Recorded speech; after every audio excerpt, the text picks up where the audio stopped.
যুদ্ধে জড়িয়ে নিজেদের ধ্বংসের নেশায় মেতে উঠেছিল ভারত পাকিস্তান। কিন্তু এই খেলায় আসল নাটের গুরু চীন।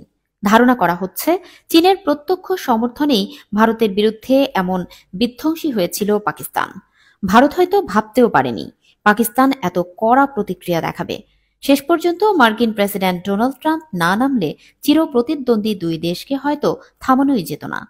আসলে অস্ত্রের বাজারে নতুন রাজা কে হবে তা দেখিয়ে দিয়েছে ভারত পাকিস্তানের এই লড়াই। 4 দিন ধরে দুই প্রতিবেশীর মধ্যে লড়াইয়ে অন্তত 5টি দেশের সমরাস্ত্রের ব্যাপক ব্যবহার ঘটেছে। চীন, রাশিয়া, ফ্রান্স, তুরস্ক ও ইসরায়েলের অস্ত্রশস্ত্রে নিজেদের ঘায়েল করতে চেয়েছে ভারত পাকিস্তান। শেষ পর্যন্ত লড়াইয়ের ময়দানে বিজয়ী হয়েছে চীন। শি জিনপিং এর দেশের এমন জয় জয়কার দেখেই হয়তো ভারত পাকিস্তানকে থামান ট্রাম্প। ট্রাম্প কিছুদিন আগেও বলেছিলেন ভারত পাকিস্তান ইস্যুতে জড়াতে চান না তিনি। তার ভাষায় দেশ দুটি নিজেরাই সমাধান করে নিক নিজেদের সমস্যার।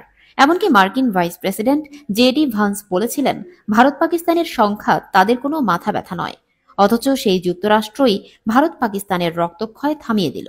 এই প্রথম পশ্চিমা কোনো দেশের অত্যাধুনিক যুদ্ধ বিমান চীনা সমরাস্ত্র দিয়ে ভূপাতিত করায় কি ট্রাম্প এমন সিদ্ধান্ত নিলেন, সে নিয়ে উঠছে প্রশ্ন। হঠাৎ করে যুদ্ধবিরতি হওয়ায় চীনের জয়ের যাত্রা আপাতত থেমে গেছে, তবে পিছু হটছে না চীন।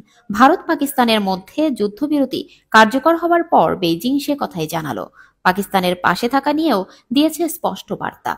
বলছে ভারতের সঙ্গে চলমান সীমান্ত উত্তেজনার প্রেক্ষাপটে পাকিস্তানের সার্বভৌমত্ব, ভৌগোলিক অখণ্ডতা ও স্বাধীনতার প্রতি দৃঢ় সমর্থন রয়েছে চীনের।